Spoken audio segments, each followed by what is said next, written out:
Okay, we are continuing with Hilchot Lashon Hara. We are on Klal Zayin Halacha Hey. We've been talking about the prohibition of accepting and believing Lashon Hara, and we had some great chidushim last time. We're continuing today. He says, "V'chol zeh shedibarnu." Everything that we discussed prior to, with regard to this isur of believing Lashon Hara, who bistam ish Yisrael is with, or about, I should say, stam Yisrael, an ordinary Jew. Aval im nitchazek mikvar belav hachi le'adam rasha.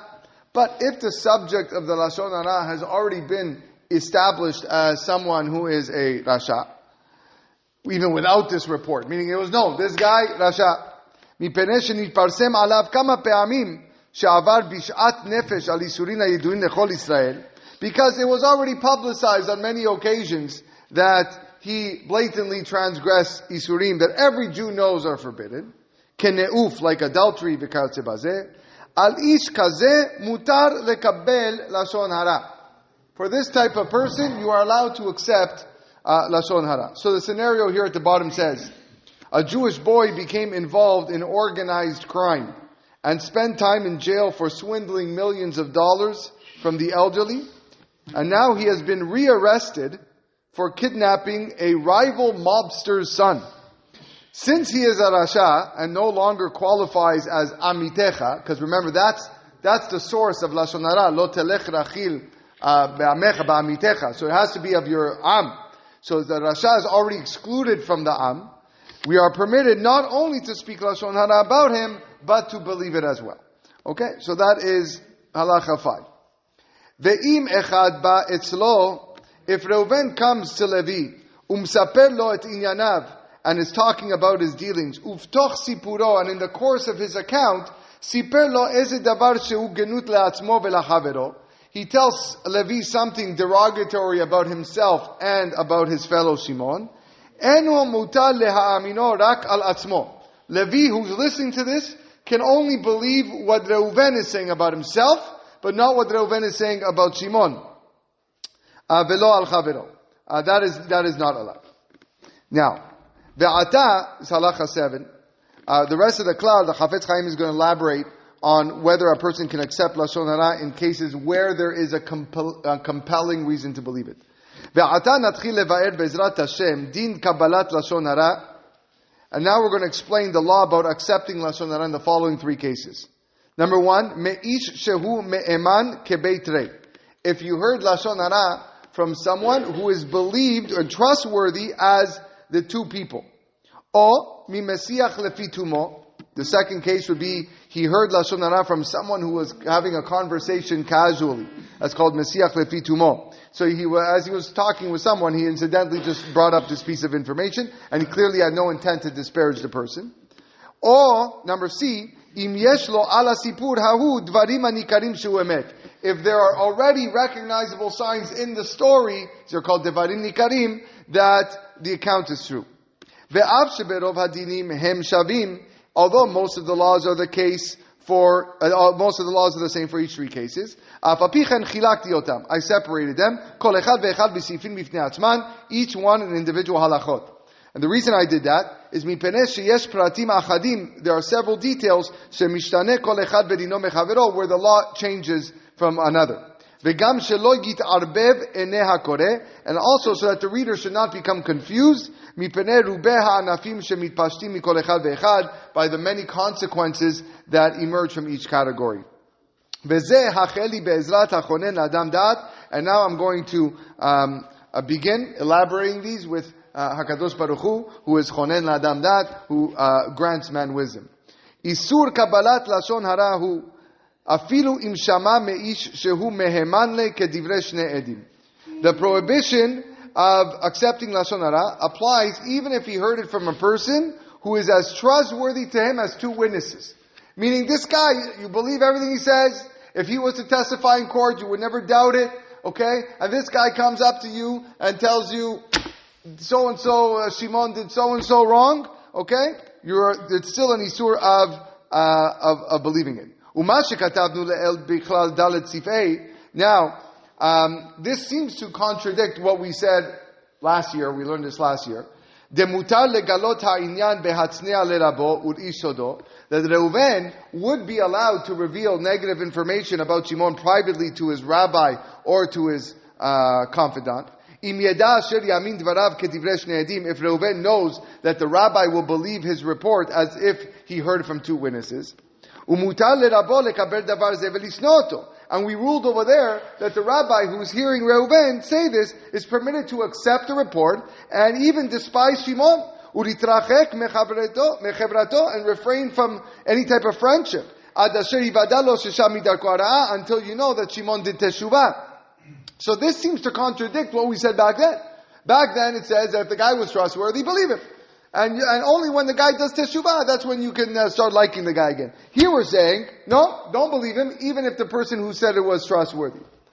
So he says, it all depends on the type of matter that's being reported, and whether there's any value to knowing that information. Hainu Sham, over there we allow Reuven to say the report and the rabbi to believe it. Shehu davar asher lefi ha'emet mutar lesaper bignuto avur zeh. Because that is dealing with a matter that if it was true, one is permitted to disparage Shimon on account of the averah that he did. Im lo asa teshuvah, as long as he didn't do teshuvah. Kevan she'avar b'mezid, because Shimon deliberately, mezid, violated an averah. Al avon davar ha-mefursam be'Yisrael shu asur, which is known to all of Klal Yisrael that is asur.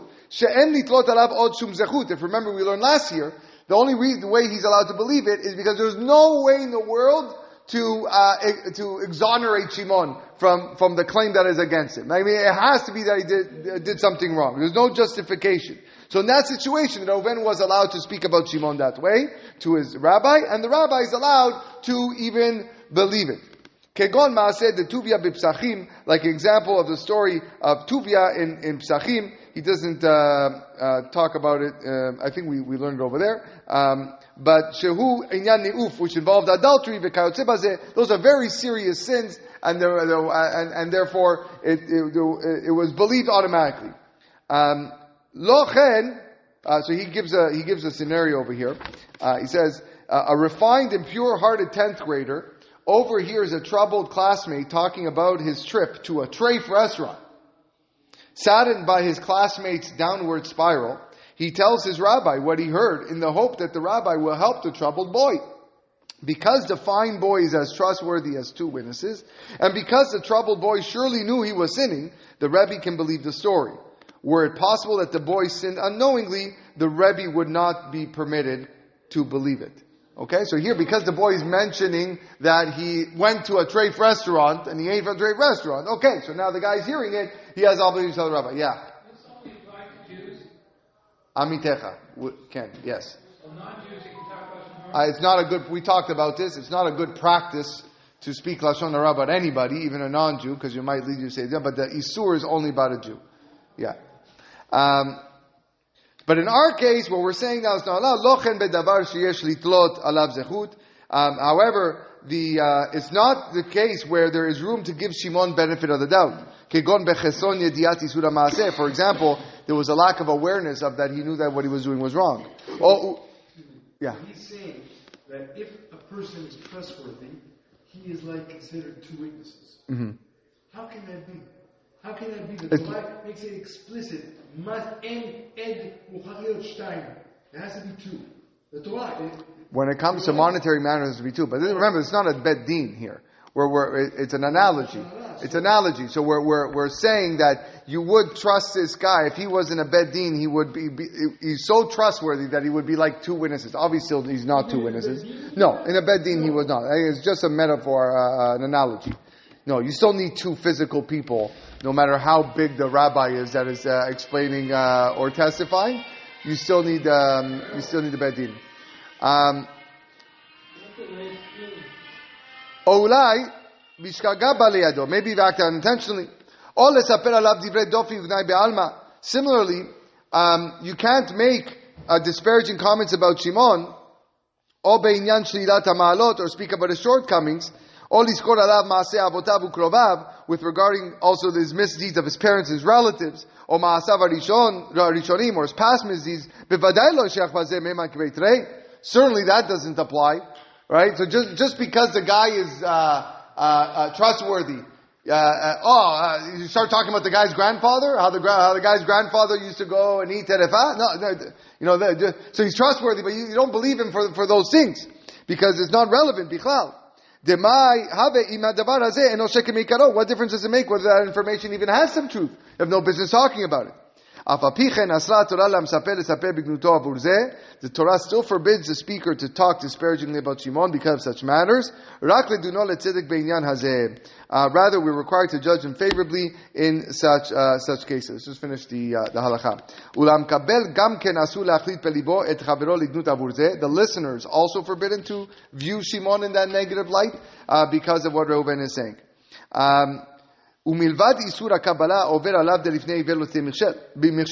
Besides the averah of accepting Lashon Hara, the listener is also placing a stumbling block in front of the blind.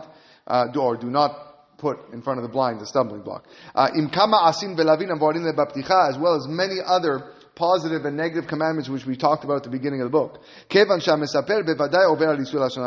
This is the reason is because the speaker is definitely speaking Lashon Hara, because we know that Lashon Hara is even on true facts. This guy that's listening, you're bringing Reuven to actually talk about this. If you weren't listening and weren't believing it, these are things we spoke about last year, then the guy would have stopped talking. So you are the one that is actually causing him to speak, and therefore you are putting the stumbling block in front of him, besides for transgressing Lashon Hara. Because if he had refused to listen to Reuven, Reuven wouldn't have said anything. The more accepting the listeners are of Reuven's report, the more impactful Reuven's deed is. And in turn, the listener's averah is also intensified. Because through his eagerness to listen, he caused Reuven to commit this grave sin of speaking. And generally, that is what Ba'alei Lashon Hara do. When they want to speak Lashon Hara, they're smart. They don't just go to any random person. They go to the people that they know are going to listen to them. And they will sit there and they will just go and go and go, and the other guys are enjoying it and just cause them more to give over. And the avera on both parties becomes exponentially intensified and greater. Yeah, that's right.